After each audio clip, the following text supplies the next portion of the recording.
Assalamualaikum warahmatullahi wabarakatuh. Nama saya Pramesti Salsabila dari kelas 10 IPS 1. Saya akan mempresentasikan tentang proses vulkanisme. Yang pertama ada pengertian vulkanisme.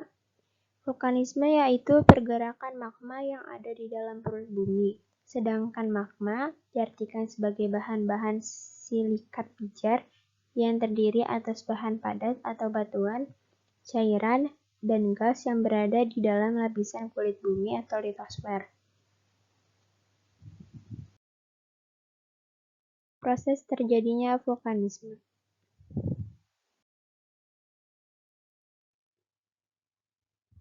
1. Zona divergen, yaitu gunung berapi yang timbul pada jalur rengkahan antara lempeng-lempeng kerak bumi. Magma bersumber dari lapisan yang ada di bawah litosfer dan di atas mantel bumi yang disebut dengan lapisan astenosfer.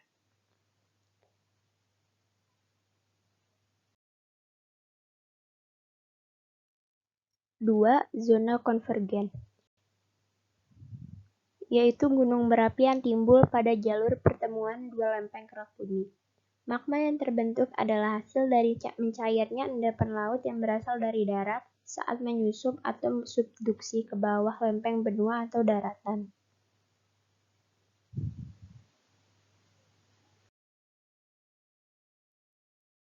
3. Zona tengah, yaitu gunung berapi yang ada di tengah lempeng kerak bumi tanpa adanya keretakan. Magma berasal dari astenosfer yang mencair dan bagian bawah kerak bumi sebab adanya tumpukan mineral radioaktif.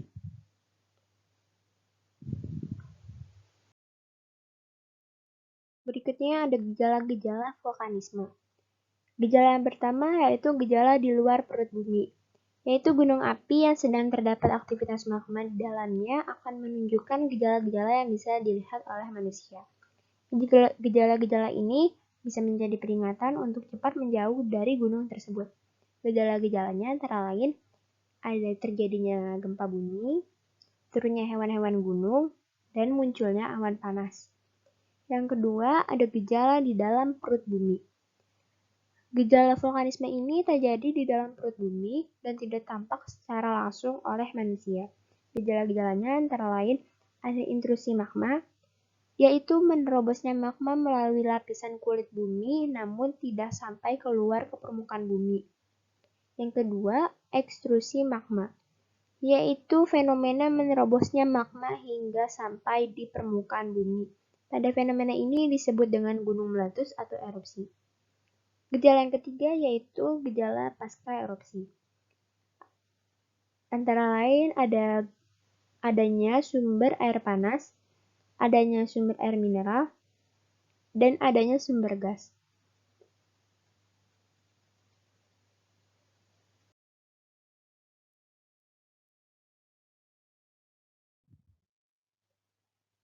Yang terakhir ada dampak positif dan negatif aktivitas vulkanisme. Keberadaan gunung berapi di suatu daerah selain menimbulkan dampak negatif berupa bencana, seperti letusan, gas beracun, dan tanah longsor yang selalu mengancam penduduk sekitarnya, ternyata terdapat pula dampak positif berupa manfaat yang sangat besar bagi kehidupan, antara lain sebagai berikut. Yang pertama, sebagai sumber energi.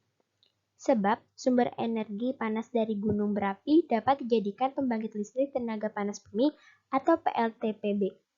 Seperti yang terdapat di Gunung Kamojang di Jawa Barat dan Gunung Dieng di Jawa Tengah.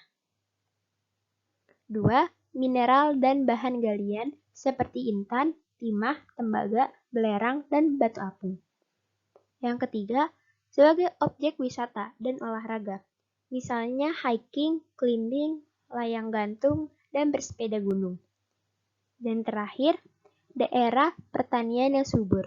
Hal ini disebabkan material yang dikeluarkan oleh gunung berapi banyak mengandung unsur dan mineral yang dapat membuat tanah di sekitar menjadi subur dan mengalami peremajaan.